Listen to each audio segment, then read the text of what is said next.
بسم الله الرحمن الرحيم ومن أحسن قولا ممن دعا إلى الله وعمل صالحا وقال إنني من المسلمين। প্রশ্ন করবেন। রাজীব হোসেন, আপনি প্রশ্ন করুন।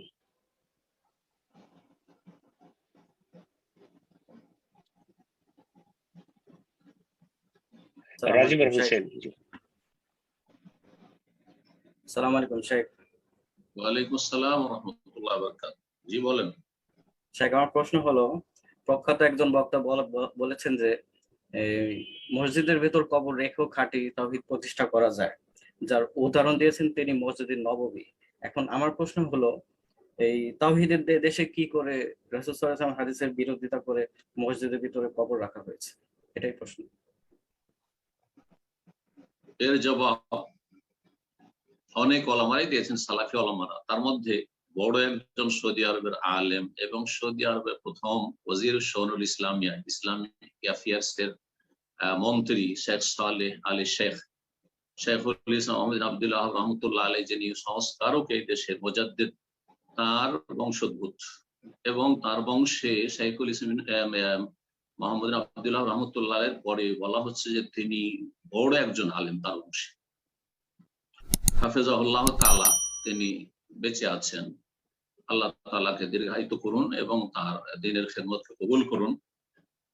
তো তিনি এর জবাব দিয়েছেন, কিতাবুত তাওহীদে তার একটি ভাষ্য রয়েছে সাহা, তাতে তিনি বিশদভাবে বিষয়টি উল্লেখ করেছেন এবং জবাব দিয়েছেন এই সংশয়ে। জি, এটি যে বক্তা বলেছে সে যদি জানে তাহলে সে ধোঁকা দিয়েছে, সে ধোঁকাবাজ। জি, প্রতারণা করেছে জাতির সাথে।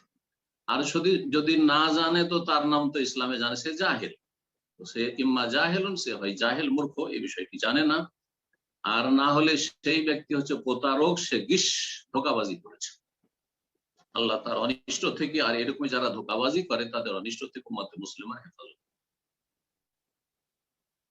রাসূলুল্লাহ সাল্লাল্লাহু আলাইহি ওয়াসাল্লামের কবর হয়েছে কোথায়? মসজিদের ভিতরে কবর হয়েছিল কি?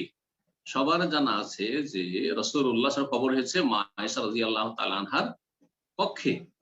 কারণ আম্বিয়া রাসূলগণ সম্পর্কে আল্লাহ রাব্বুল আলামিনের বিধান হচ্ছে যে নবী রাসূলগণ যেখানে ইন্তেকাল করবেন সেখানেই তাকে দাফন করা হবে। এটি নবী রাসূলের সাথে খাস, যে কোনো নবী রাসূলের সাথে। এই বিধান ভিত্তিতে রাসূলুল্লাহ সাল্লাল্লাহু আলাইহি ওয়াসাল্লামের যেখানে ইন্তেকাল হয়েছে মা আয়েশা রাদিয়াল্লাহু তাআলা আনহার হুজরা মুবারাকে, সেখানে তাকে দাফন করা হয়েছে। তাহলে যখন দাফন করা হয় তখনও সেটি কক্ষ ছিল। আর তারপরে খোলাফায়ে রাশেদিনের জামানা 30 বছর, তখনও সেটি হুজরায় আয়েশা আয়েশা রাদিয়াল্লাহু তাআলা আনহার কক্ষ ছিল।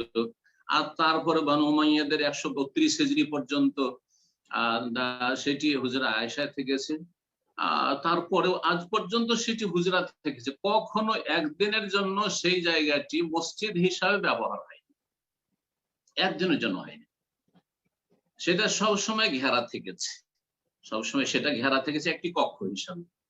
মসজিদ বড় করার প্রয়োজন হয়েছে তখন পরবর্তীকালে রাজা বাদশারা সে উমাইয়া আমলে মসজিদ সম্প্রসারিত করতে গিয়ে সেটাকে চারিদিকে মসজিদ হয়ে গেছে, কিন্তু হুজরাটি ওখানে থেকে গেছে।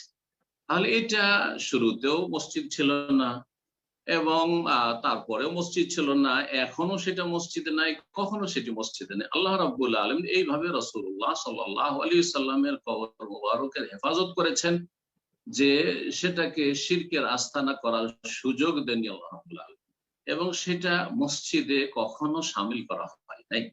সেটা হুজরা সবসময় হুজরায় থেকে, সেটা কক্ষ সবসময় কক্ষই থেকেছে, এখনো কক্ষ হিসাবে আছে। তো এই হচ্ছে এর রহস্য। এখন বাহ্যিক একটা লোক যে জানে না, জাহেল, সে এসে দেখবে যে এখন মসজিদ তো চারদিকে মসজিদ হয়ে গেছে, তার মানে এইটাও মসজিদের অংশ না, এটা মসজিদের অংশ নয়।